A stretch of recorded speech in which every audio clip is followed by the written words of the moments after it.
Blessed are the flexible, for they will not be broken. So, para po sa Panginoon, no, kahit hindi tayo handa, wala talaga aksidente sa ating Lord. Amen? So, ibig sabihin, lahat po ay may purpose. At nakaka-bless din po na ang ating pastor ay ginagamit sa ibang lugar upang maghayag ng kanyang salita. Di ba po? We are one family in Christ. Hallelujah. At ngayong linggo po ito, ating pong sineselebrate ang Father's Day. Yan. Alam po kahit wala ang ating mga tatay dito ngayong araw na ito, ay naririto ang kanilang mga magaganda at responsableng kabiyak. Kaya ang inyo pong unang challenge bago pa man tayo magsimula ay pakihatid po sa kanila ng magandang balita at mensahe ng Panginoon ngayong umagang ito. Okay lang po ba yun? Amen. So sige po, without further ado, I invite everyone to please all stand as we read the Word of God. It is found in the book of Luke, chapter 15. Medyo mahaba-haba po ito. Verses 11 to 32. Luke 15, 11 to 32. Hindi ko po siya nilagay sa ating PowerPoint kasi mahaba po. Pero babasahin ko po siya sa English. Saglit lang po. Luke 15, 11 to 32 po. So ito pong kwentong ito ay alam kong hindi na bago sa bawat isa sa atin. Pero we know na ang ating Panginoon ay laging may panibagong mensahe para sa bawat isa. Ito po yung parable of the prodigal son. Yan. So let me read it in New International Version. Sabi po dito, Jesus continued, "There was a man who had 2 sons. The younger one said to his father, 'Father, give me my share of the estate.' So he divided his property between them. Not long after that, the younger son got together all he had, set off for a distant country, and there squandered his wealth in wild living. After he had spent everything, there was a severe famine, gutom, in that whole country, and he began to be in need. So he went and hired himself out to a citizen of that country, who sent him to his fields to feed pigs. He longed to fill his stomach with the pods that the pigs were eating, but no one gave him anything. When he came to his senses, he said, 'How many of my father's hired servants have food to spare, and here I am starving to death. I will set out and go back to my father and say to him, Father, I have sinned against heaven and against you. I am no longer worthy to be called your son. Make me like one of your hired servants.' So he got up and went to his father. While he was still a long way off, his father saw him and was filled with compassion for him. He ran to his son, threw his arms around him, and kissed him. The son said to him, 'Father, I have sinned against heaven and against you. I am no longer worthy to be called your son.' But the father said to his servants, 'Quick! Bring the best robe and put it on him. Put a ring on his finger and sandals on his feet. Bring the fattened calf and kill it. Let's have a feast and celebrate. For this son of mine was dead and is alive again. He was lost and is found.' So they began to celebrate. Meanwhile, the older son was in the field. When he came near to the house, he heard music and dancing. So he called one of the servants and asked him what was going on. 'Your brother has come,' he replied, 'and your father has killed the fattened calf because he has him back safe and sound.' The older brother became angry and refused to go in. So his father went out and pleaded with him. But he answered his father, 'Look, All these years I've been slaving for you and never disobeyed your orders. Yet you never gave me even a young goat so I could celebrate with my friends. But when this son of yours who has squandered your property with prostitutes comes home, you kill the fattened calf for him. My son, the father said, you are always with me, and everything I have is yours. But we had to celebrate and be glad because this brother of yours was dead and is alive again. He was lost and is found. Purihin po ang pagkabasa ng salita ng Panginoon. Tayo po'y manalangin sa umagang ito. Diyos namin makapangyarihan sa pangalan ni Jesus at sa pakikipisan ng Banal na Espiritu Santo, nagpapasalamat kami, Lord, sa iyong napakagandang balita sa umagang ito. Tunay nga, Lord, that there's a purpose for everything, O God. Ang dalangin ng puso ng bawat isa. Speak to your people, Panginoon. Let our hearts be submissive and be humble to whatever your message is this morning, O God. Palambutin mo ang aming mga puso sa aming mga maririnig sa umagang ito at hayaan mo na sa aming buhay, sa paglabas namin ng iyong banal na tahanan sa lugar na ito, magingning ang liwanag mo at ikaw ang paparangalan sa buhay ng bawat isa. Purihin ka, Panginoon, dakilain ka, luwalhatiin ka sa lugar na ito. Ito po ang aming dalangin sa pangalan mo lamang, Jesus. Amen. Palakpakan po natin ang Lord sa umagang ito. Tunay na napakabuti po ng Panginoon, no? Sige po, maaari na po tayo magsiupo. Sa ating pong narinig, alam ko na hindi na po bago sa atin itong kwentong ito. Kung sa Tagalog ay tawagin ang alibughang anak. So narinig naman po natin sa story, no? Kumbaga hindi maganda ang ginawa ng anak or ng younger na anak sa kanyang ama. Come to think, no? Buhay pa ang magulang mo, kinukuha mo na yung mana mo, and worse, nilustay mo pa at inubos, tapos uuwi ka sa kanya ng walang-wala. Diba? So parang ang pangit po niyang pakinggan, yung respect na lang niya sa kanyang ama ay hindi niya na-practice sa bagay na yon. Kasi hindi niya talaga binigyang galang ang kanyang magulang na buhay pa at hindi pa panahon para ibigay ang kanyang mana, ngunit kinuha niya na at ito'y nilustay niya. So sa umagang ito, meron po tayong tatlong questions na sasagutin as we dig in to the Word of God this morning. Hihimay-himayin lang po natin. Huwag po kayo mag-alala sa haba ng parable na yon. Hindi po natin yung iisa-isahin.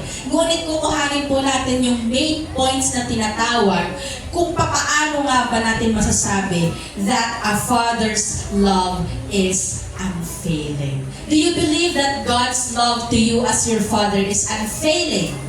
Of course, sa napakarami pong bahagi o aspeto ng ating buhay na patunayan natin kung gaano tayo kamahal ng ating Panginoon. But we will focus this morning sa storyang ito ng alibughang anak na alam kong marami pa pong pangungusap na gagawin ng ating Panginoon. So, sige po. Yeah, this is the parable of the prodigal son.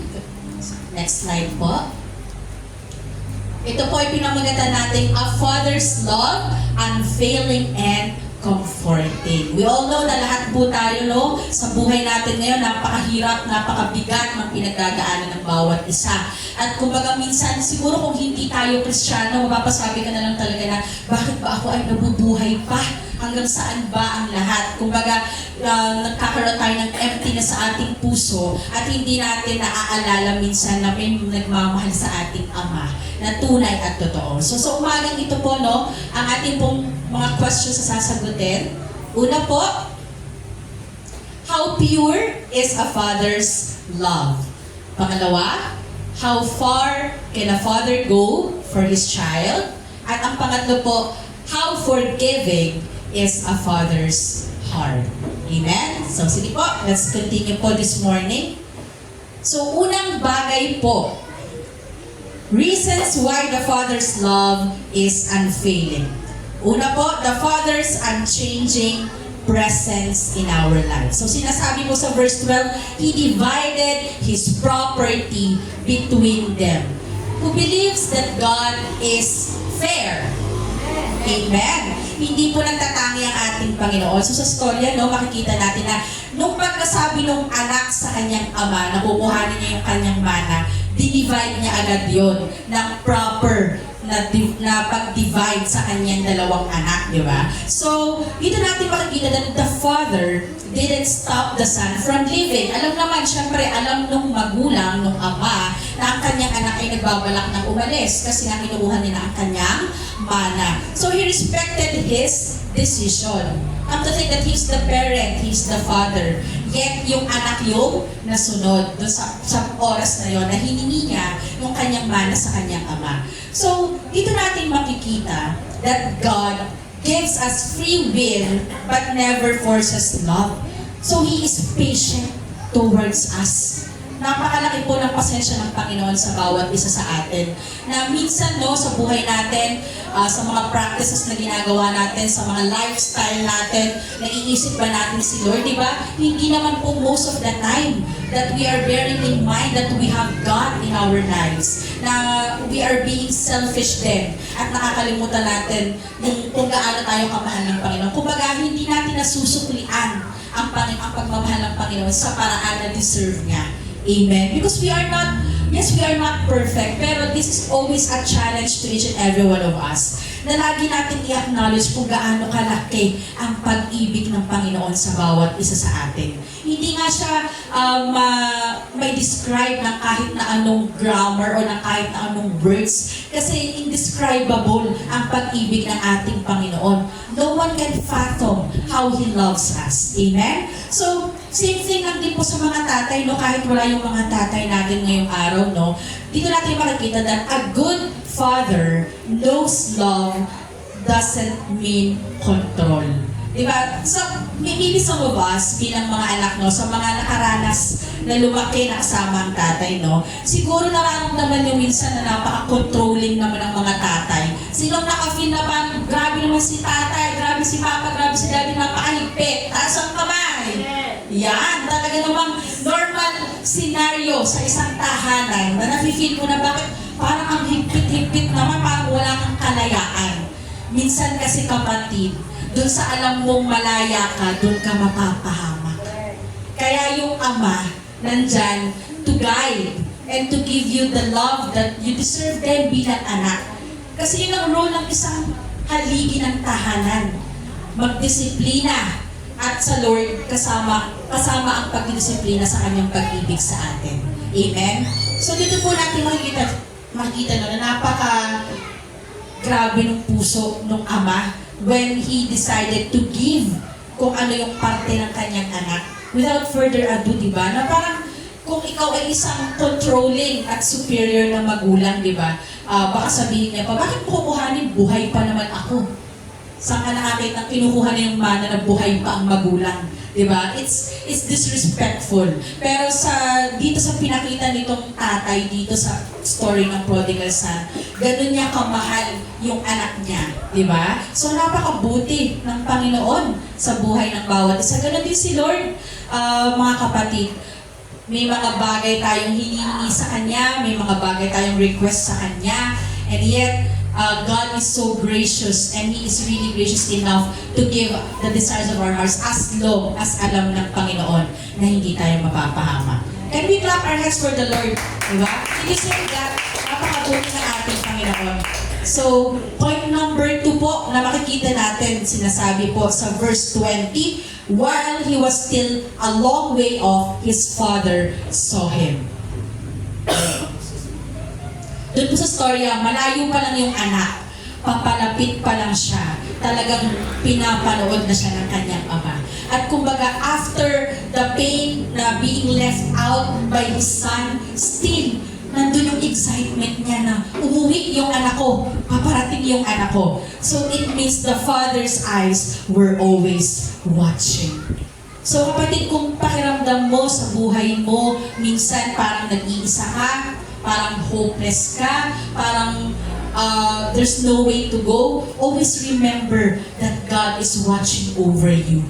We just have to soften our hearts sometimes and acknowledge kung gaano ka-present si Lord. Kaya nga siya tinawag na omnipresent God. Diba? Ibig sabihin is always watching over us.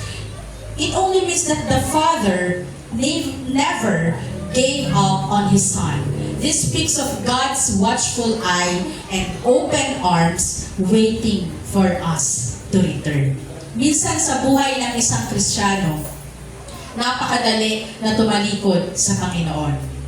Pero kapag ang isang Kristiyano bumalik sa Panginoon, ganon din naman kadali na tanggapin ni Lord. Amen? Kasi ganon po ang pag-ibig ng ating Panginoon. Ganon ang pag-ibig ng ating Ama. Hindi siya nagtatangi. Sabi nga, no, when we ask for forgiveness, He records no wrongs. Ibig sabihin, hindi na aalalahanin ni Lord yung mga ginawa natin na hindi maganda sa Kanya. Once we repented and once we ask for His forgiveness. So, sa buhay po ba natin, paano natin ginagalang ang ating Ama when we are mistaken? Paano po ba tayo nagre-repent? Paano po ba tayo bumabalik sa presensya ng Panginoon? So for the earthly fathers, no, earthly fathers are called to mirror this kind of attitude or character of God. To keep their hearts open to their children even when they mess up. Sa buhay po ng mga tatay, no, hindi din talaga madali ang maging isang disciplinarian na ama. Diba? Some of the fathers, they may think na baka kapag napasobra yung disiplina, masyado namang dibdibin ng anak to the point na lumayo yung loob sa ama. May mga ganong iniiwasang instances minsan ng mga katatayan, no? Pero ito ay encouragement din po sa bawat isa. Sabi ko nga, kahit wala yung iba nating mga tatay, ayan, nandiyan ang ating mahal na tatay, umabot siya, praise God, yan. So, dito natin makikita na dapat nami-mirror pala or nasasalamin sa ating mga tatay dito sa lupa kung anong klaseng ama ang ating Diyos. Ang Ama na laging nakabantay, na laging handang tanggapin ka, ano at ano man ang mangyari. Amen? So, napipicture out ba natin kung gaano ka grabe yung pag-ibig ng Ama sa kanyang prodigal son dito sa bagay na to? Point number 2 pa lang po ito. So, ibig sabihin, nangungusap sa atin ng Lord na sa buhay natin, it's more than just a relationship between your father. Dapat meron din tayong mga realizations. Meron tayong mga realizations na magpupush sa atin to be grateful enough to our God the Father and of course to our earthly fathers. Sabi nga, no, we must honor our parents. I know we have different stories. I know hindi lahat lumaking kasama ang tatay. I know hindi lahat responsable ang tatay. I know hindi lahat naka-experience ng pagmamahal ng isang tatay. But we are so blessed enough that we have God's love towards us that is unfailing, never changing, and evident in our lives. Palakpakan naman po natin ang Lord. Diba? Sabi nga, no, doon natin makikita, di ba, kung gaano kabuti ang ating Lord, na sinabi rin sa kanyang salita na hindi natin titingnan kung ano yung pagkukulang ng ating mga earthly fathers. But we will be grateful for their lives as well. Because kung wala sila, wala din tayo.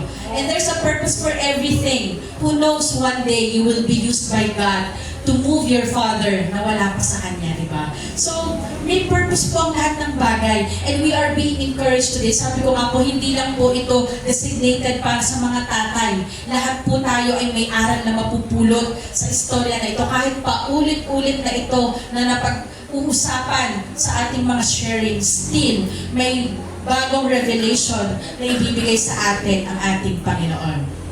So, point number 3 po. Sabi dito, one of the reasons kung bakit unfailing ang pag-ibig ng ating Diyos is because the Father's love was undeserved yet freely given. Kailangan pa po bang i-memorize na ibinigay ng ating Panginoong, ng ating Diyos Ama ang kanyang bugtong na anak for us to be saved? That's only one of the many reasons na mapapatunayan kung gaano kalaki ang pag-ibig ng Panginoon na kahit hindi po natin deserve, still, God gave us the kind of love that is unfailing. So sabi sa verse 20, no, He ran to His Son, threw His arms around Him, and kissed Him. Sabi ko nga po, no, sinong magulang ang ganito na parang pinagtaksilan ka na ng anak mo sa ginawa niya, di ba? Buhay ka pa, kinuha na yung mana, na-disrespect ka when it comes to decision making, na imbis na yung tatay ang masunod, parang yung anak yung nasunod, nung kinuha na yung parte niya at nilustay niya. Yet, nung bumalik yung anak niya, anong ginawa niya? Niyakap niya, hinalikan niya pa, at grabe yung joy niya na nagbalik ang kanyang anak. So the son didn't even earn forgiveness, but the Father gave it freely. That's how God loves us, full of grace. Sabi nga po, we ask for forgiveness and we will be forgiven. Pero si Lord, napakagrabe nung yung heart ng Panginoon para sa bawat isa sa atin. Hindi siya limitado. Hindi rin siya nasusukat na, dahil ganito yung treatment mo sa akin bilang Diyos mo, ganito na lang din yung kind of love na ibibigay ko sa'yo. Hindi po ganun ang ating Panginoon. God is just. Pero yung love ng Panginoon, napaka-evident po niyan sa buhay ng bawat isa. So ang hamon po sa mga earthly fathers, no? They must celebrate the grace-filled, forgiving hearts of fathers who don't hold grudges, but choose relationship over resentment. So it has something to do naman with the relationship of earthly fathers to their children. Diba? Most of the time, marami, lalo sa panahon po ngayon, nakakalungkot, na parang mga anak na po ang nasusunod. Sabi nga po, kung hindi Kristiyano ang magulang, talagang ang hirap pong kontrolin ng mga kabataan ngayon. Na parang nababaliktad na ang magulang po ang sumusunod sa mga anak. So sa buhay po ng mga tatay na may Kristo sa buhay, sabi nga po, ibalik ang bagsik ng mga tatay. Challenge po ito sa bawat katatayan, no? Na dapat grace-filled po ang puso ng bawat ama, no? Na nakakarinig na kanyang salita ngayon. To be a forgiving, to have a forgiving heart. Ibig sabihin, nandun yung discipline out of love, yet walang grudge sa puso kung paano man siya tinrato ng kanyang anak. Napakalaking challenge po nito, no? Because if we will only be looking at the worldly matters, di ba parang yung word nilang nakakalalaki, masyadong astig-astig yung mga tatay, parang ganun-ganunin, di ba? Pero doon natin makikita that this is a challenge, that since we were given a kind of love that we don't deserve, dapat nagre-reflect din yun sa mga ama dito sa lupa, yung kind of love ng Lord na forgiving, understanding, and grace-filled.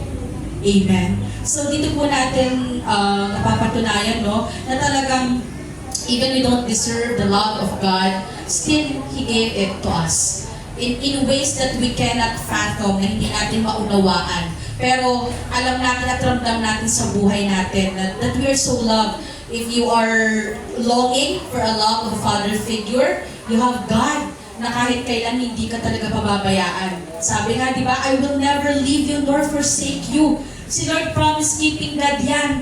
Hindi siya sinungaling kagaya ng tao na kapag nangako ay hindi tinutupad. So when you are weary, when you feel sad, when you're longing for your Father, call upon the name of God and let His love be felt by you. Dahil nandiyan lang naman si Lord around the corner. But sometimes, check ourselves din. Tayo ba ang lumalayo? Kaya parang malayo si Lord. Amen? So same thing lang din po dito sa anak, di ba? Dito sa prodigal son or alibughang anak. Kahit ano man ang ginawa niya, maling desisyon niya sa buhay, nilustay niya ang para sa kanya, kanina pa rin siya bumalik sa ama niya pa rin. Diba? So sa buhay natin, no, huwag naman sana pong dumating yung ganong pagkakataon na tatalikuran pa natin ang Panginoon. We are in good hands. Saan pa tayo tatakbo? Punong-puno na po ng kaguluhan ng mundo. Punong-puno na po ng mga kasalanan na hindi nakakapagbigay karangalan sa ating Panginoon. Tayo po ba ay makikibilang pa? O tayo po ba ay i-challenge natin yung sarili natin to be the best child of God that reflects His love and His compassion? Come on, church, let's reflect sa message ng Panginoon ngayong umaga. It's not only about the fathers, it's not only about the children, but this is also about us being the child of God. How are we gonna respond to the love that God is giving us? Hallelujah. Fourth point po, the father's joy in rest restoration. Sabi po sa verse 24, "This son of mine was dead and is alive again." So God doesn't just forgive, He restores identity, dignity, and belonging. The Father doesn't make the Son a servant, but reaffirms Him as a Son. Ano man ang mangyari, hindi magbabago ang tingin ng Panginoon sa iyo. Mahal ka niya, ano't ano man ang ginawa mo, ano man, sino ka man sa nakaraan mo, mahal ka ng Diyos Ama. Because that's the kind of love that He gives to each and every one of us. Kagaya ng pagmamahal ng Ama sa kanyang alibughang anak. Hindi po yun madali kung pride yung paiirali ng tatay, di ba? Kasi grabe, parang natapakan yung pagkaama niya sa ginawa ng anak niya. Yet, napaka-humble ng tatay na he found joy in restoration. Na alam niya na once na umuwi sa kanya yung anak niya, magiging okay yung kalagayan niya. Na once na nasa piling niya yung anak niya, magiging smooth ang lahat. Because sa piling niya natatagpuan yung comfort ng anak. Uuwi ba siya at babalik ba siya kung hindi niya naranasan yung comfort sa piling ng kanyang ama? Amen? So same lang din po sa atin.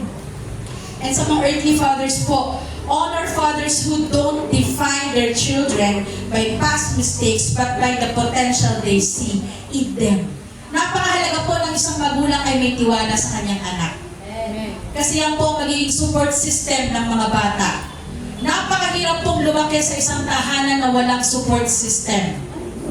Dahil ang chances po niyan, ang bata lalaking rebellious, lalaking hindi puno ng pagmamahal. Kaya isipin ng bata, okay lang kahit maging pariwara ang buhay. Kasi walang pakailam si tatay, laging wala si nanay. Malungkot man po, pero lagi din pong babalik talaga sa parents na kung bakit ganun yung naging sitwasyon ng anak. Yes, may decision po ang bata, pero magsisimula po yan sa magulang. It is a challenge kung papaano po ba natin suportahan at iparamdam sa ating mga anak, sa inyo pala pong mga anak, ang pagmamahal sa kanila.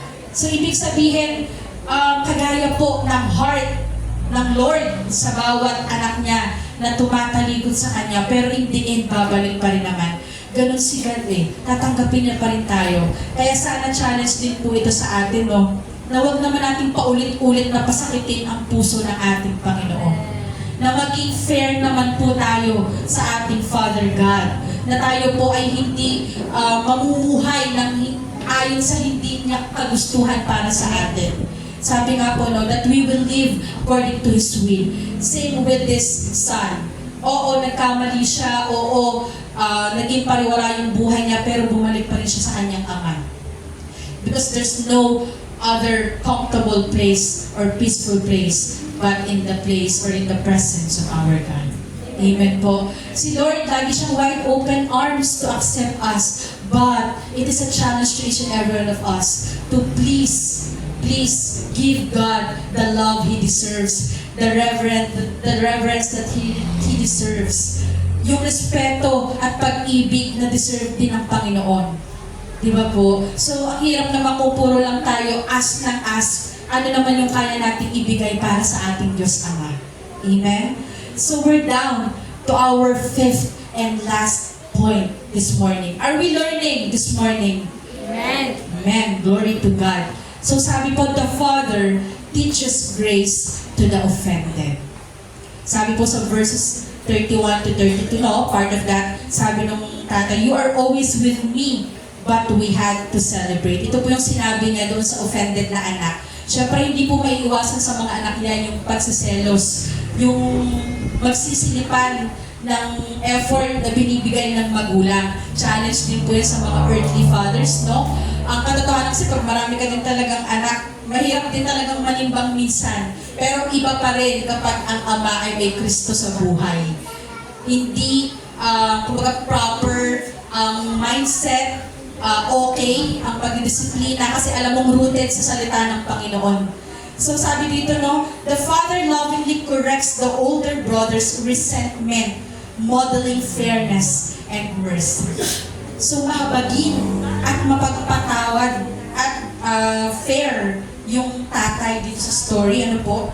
So sa mga godly father po na nandito sa lupa, it is a challenge for each and every one of you to love and teach your children on how to love, forgive, and celebrate grace.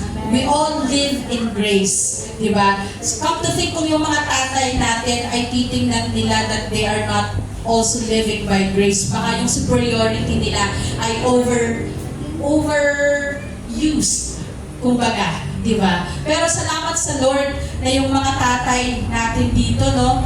I know and I believe in my heart that they are rooted in the Word of God.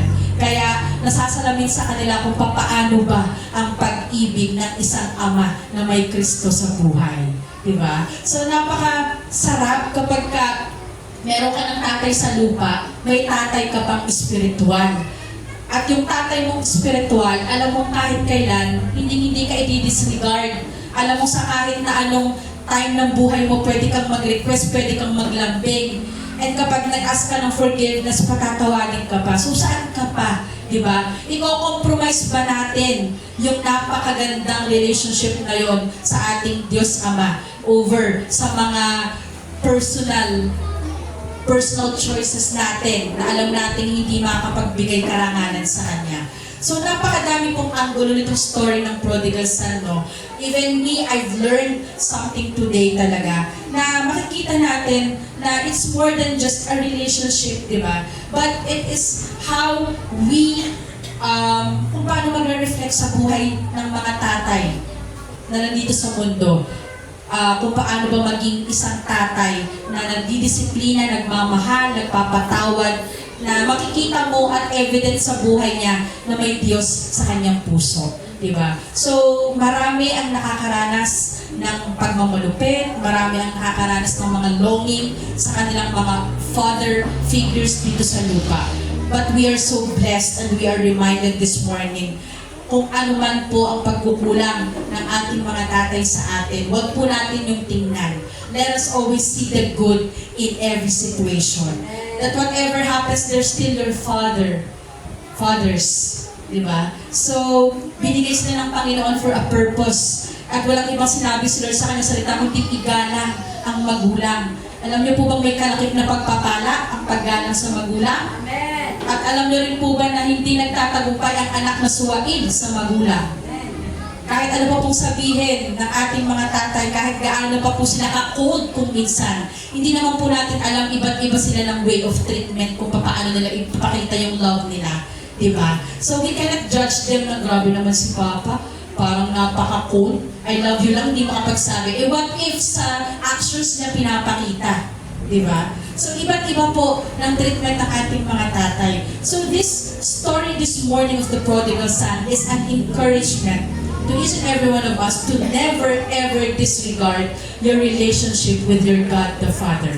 And of course, to never ever forget then that your father figures here on earth are also blessings.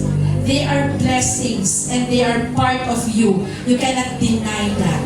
So I pray in my heart that whatever grudges that you have in your heart this morning ay somehow ay maibsan dahil sa story na to. Na nakita natin, di ba, how humble the father is. At nag-humble down din naman in the end yung anak nung naranasan nila yung consequences. So iintayin pa po ba natin maranasan natin yung consequences bago natin i-acknowledge yung love ng father sa atin? Of course not. So this is a challenge to each and every one of us to apply it in our daily living, to honor your Father in heaven, same with your Father here on earth. Whatever the situation is, pray for it. Alam ko hindi madali because I've been there, done that. It is only by God's grace that my heart is healed. Nung pumasok na po yung word na acceptance, doon po pumasok yung grace ng Panginoon na nahaharangan because may grudge eh. Hindi mo matanggap, galit ka, di ba? But if you free your heart sa lahat ng mga grudge mo sa magulang mo, time will come that you will really thank God that you have a Father in your life. Kahit hindi mo siya nakasama, kahit may pagkukulang siya, still He is your Father. and He is a blessing from God. So, conclusion na po tayo. Isa-isa lang po. So, una po, sorry po. Yan. Unang bagay po na nakuha natin ngayong umaga, a father's love is genuine and undeniable. Questionable pa po ba sa inyo kung gaano kayo kamahal ng Panginoon? Never. Sabi nga, kung questionable pa sa atin, baka may problema na sa atin. Baka we don't read the Word of God. Baka we don't join the church gatherings and never experience during testimonies how great God is. So let's self-assess. Amen? Second po, a great father is too selfless to ever resent his child. But again, this is an encouragement na wag naman po tayong darating sa punto na tatalikuran natin ang Panginoon over our personal desires and worldly wants. Lagi po natin i-honor that everything we have and everything we are is because of God. It's all because of Him. Lahat ng meron tayo, kung sino at ano tayo, lahat ng narating natin, it's all because of God. Never ever forget to praise God through that. And last po na conclusion, a father's heart is merciful enough to forgive us. Only if we ask. Ask for forgiveness. Kasi alam niyo po, ang paghingi ng tawad ay isang simbolo ng pagpapakumbaba. Na ibig sabihin, kaya ka humingi ng tawad sa Ama, willing ka nang i-set aside lahat ng mga mistakes mo. And kapag sinabi nga pong repent, hindi na natin uulitin talaga. So, wag din naman natin abusuhin si Lord na porket unfailing yung love niya, i-assume natin na pinapatawad niya tayo sa lahat ng ating kasalanan. Learn to ask for it. Because we must honor God through that. Na i-acknowledge natin na, Lord, I have mistaken and I really ask for your forgiveness. Diba? So, dito natin makikita how God loves each and every one of us. So, may challenge po sa bawat anak at maging sa bawat tatay. Next slide po, sir. Una po muna sa mga anak. Appreciate and honor the father figures who have shown patience, discipline, and grace. Again, huwag po nating tingnan yung pagkukulang ng ating mga tatay. Tingnan po natin kung gaano sila nagpipilit para lang maging isang mabuting tatay sa bawat isa sa atin. Kapag ganun po yung naging mindset natin, hindi po magiging mahirap sa atin yung acceptance na i-honor sila no matter what happens. And for the fathers, be encouraged to lead with love, forgive freely, and never stop waiting on the hearts of your children. Pasensya pa po ang ipagkaloob nyo sa inyong mga anak. Because they are blessings from God. And I know for sure that when the time comes, that you will be God will also be glorified in their lives at kasama po kayo sa recognition na matatanggap nila. Di ba? Ang sarap marinig, anak ka pala ni Pastor Ryan, kaya napakabait mong bata. Di ba? Bakit din naman marinig, anak ka pala ni Clinton. Si Clinton talaga yung example ko. There's no other wala pong personal grudge or what. Kumpare ko yan, si kumpare Clinton. Yun talaga yung pumasok sa utak ko at lumabas sa bibig ko. Yan. Bakit napakakulit mong bata? Makulit lang naman. Kayo naman. Yan. So, dito natin makikita, no?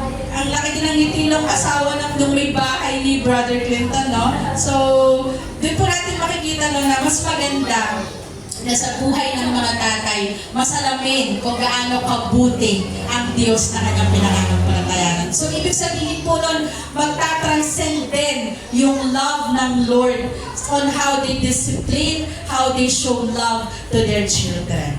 Amen po. So, sa umagang ito, no, earthly fathers, while imperfect, are called to reflect the same heart. First, present even when unseen. Second, merciful even when wronged. Third, joyful when relationships are restored. And fourth and last, wise in handling both the broken and the bitter. Hallelujah! Napakabuti po ng Panginoon. So this parable reminds us of the greatest Father of all, our Heavenly Father, whose love is constant, forgiving, and restoring. To God be all the glory. Palakpakan po natin ang Panginoon sa umaga ito. Sige po, tayo po tumayo as we close in prayer.